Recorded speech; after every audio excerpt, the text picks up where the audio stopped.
अगले श्लोक में भर्तृहरि कहते हैं, स्वच्छ हाथ जिनको भिक्षा प्राप्त है, यानी वे धन है जिनके हाथ पवित्र है। भिक्षाटन ही जिनका भोजन है, यानी भ्रमण द्वारा प्राप्त भिक्षा ही जिनका अक्षय भोजन है। चारों दिशाएं जिनके वस्त्र हैं, यानी लंबी चौड़ी 10 दिशाएं जिनका कपड़ा है। जो पृथ्वी पर ही शयन करते, यानी जिनकी पृथ्वी ही सैया है। सब छोड़ देने से जिनके कष्ट क्लेश मिट चुके हैं। अंतःकरण की शुद्धता से जो सदा संतुष्ट हुआ करते हैं, यानी अंतःकरण के अनासक्ति योग से जो सदा संतुष्ट रहते हैं। जिनके आगे दीन होना पड़ता था, उनसे जुड़े सभी रिश्ते नाते जिन्होंने तोड़ डाले हैं, ऐसे ध्यान मार्गी ही कर्म बंधनों को तोड़ने में समर्थ होते हैं। यानी दीनता के भावों को त्याग कर जन्म परंपरा से प्राप्त कर्मों का नाश करते हैं। जिसने अपने जन्मजात कर्मों का क्षय कर लिया है, सांसारिक बंधनों से मुक्त अनुराग से रहित हो गया है, जिनका अंतःकरण शुद्ध हो गया है, ऐसे मनुष्य धन्य है। ये जो श्लोक है भर्तृहरि के श्लोक ने सबसे ज्यादा जिनको प्रेरित किया वह करपात्री जी महाराज।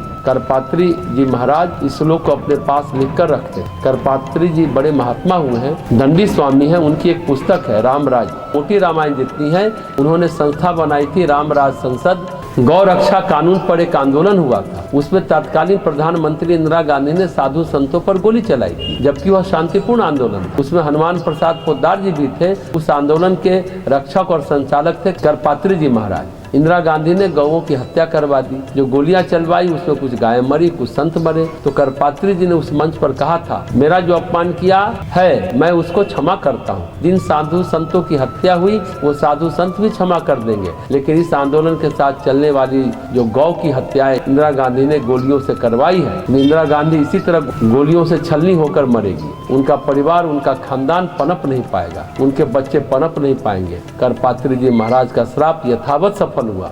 वो करपात्री जी भर्तृहरि के श्लोक को अपने पास सदा रखा कर। वो बहुत बड़े विद्वान थे, अतिशय बड़े विद्वान थे। उनके बराबर विद्वता पहले कहीं दिखती नहीं। कई बार उनको शंकराचार्य बनाने की कोशिश की गई ज्योतिर्मठ में, लेकिन वो बने नहीं। ये उनका बहुत प्यारा श्लोक है, बहुत पसंदीदा श्लोक है, बहुत प्रिय श्लोक है। और ये श्लोक स्वामी विवेकानंद का भी बहुत प्रिय श्लोक है। वे नरधन्य होते हैं जिनका हाथ ही पवित्र है। पाणी पात्रम पवित्रम।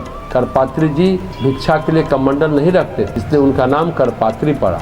जितना एक हाथ में मिल जाए उतना ही हाथ में रख करके खा सके, उतना ही भोजन दिन भर में करते थे, इसलिए उनका नाम पड़ा करपात्री। करपात्री जिनके हाथ ही पात्र है। हाथ में ही भोजन, भिक्षा ही अक्षय संपत्ति, दिशा ही वस्त्र और पृथ्वी ही शैया और अंतःकरण में पूर्ण वैराग्य संन्यास। उसमें जो संतुष्ट है वही जन्म जन्मांतर के अपने कर्मों का नाश करता है।